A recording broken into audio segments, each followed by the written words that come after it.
Hello again and welcome back to our course on PSE 15. In this and the next few sections we're going to be looking at working with colour. And in this first introductory section I want to cover some basic features of working with colour and some of the terminology that we're going to be using. Let me start with a little demonstration using this picture of the orchids. If I go up to the Enhance menu, one of the options is Auto Color Correction. Watch carefully when I apply that color correction to this image. You should have noticed a really quite significant change in color there. And sometimes when people see that happen, they say, well, if that's color correction, how did PSE know it was wrong? And how did it know what the right color was? Well, to a large extent, the name color correction is a bit of a misnomer because there is not really any such thing as a right color anyway. PSE does apply a particular process to change the color in that image, and I'll refer back to that in just a moment. But one of the key problems when working with color is that it's actually quite a difficult subject. What the colour of something is depends on all sorts of factors. It depends, of course, on what the colour of the object actually is, but it also depends on the light that you're looking at it in. So if this orchid is indoors and it's a sunny day and light is streaming in through a window, the orchid will have a particular colour. If I move it to a different part of the room, even on a sunny day, it'll have a different colour again. If it's a cloudy day or I turn the lights on and it's night time, then again different colours each time. So it can be very difficult to pin down what we mean by correct colour.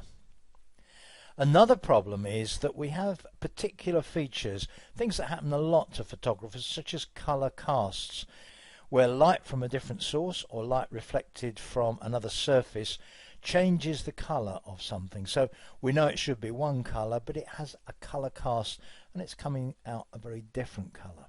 So when we're talking about colour, it's very often the case that there isn't really any such thing as absolutely the correct colour. But there are certainly some features, some corrections we need to be able to make, either to correct something that's definitely not the right colour, or in many cases for effect, or to enhance the appearance of an object. Some of the operations that we perform to do with colour are on the Enhance menu, and for each of those there is a description in the Elements PDF of what each enhancement does. So for instance, Auto Color Correction doesn't make an object the correct colour. What it does is to adjust the contrast and colour by identifying shadows, midtones and highlights in the image rather than in individual colour channels. It neutralises the midtones and sets the white and black points using a default set of values. Now, based on what we looked at in the levels adjustment 2 or 3 sections ago, hopefully you've got a reasonable understanding now of what that means. But it shows you that really auto color correction is a function that PSE performs according to a strict set of rules, and it achieves a certain end result without implying that the end result is the correct color for something. And I do think it's a good idea to check the PDF for the explanation of what's happening with each of those items on the Enhance menu. During this and the subsequent sections, we're going to do quite a few operations on colour. For some of them we will use the Enhance menu, some of them will perform using guided edits, some of them will perform using expert editing. For those of you who'd like to find out more about working with colour, there's a whole chapter in the Elements PDF on colour. And not only does it explain the main 2 models that are used with Photoshop Elements, that is the HSB model, the hue, saturation, brightness model, and the RGB model, the red, green, blue model. And let me just mention again something that I told you much earlier on in the course, and that is that PSE doesn't support the CMYK model, although that is supported in Photoshop. There's a very good section here explaining the models, how they work, what the differences are, and then there's a section on colour and tonal correction basics.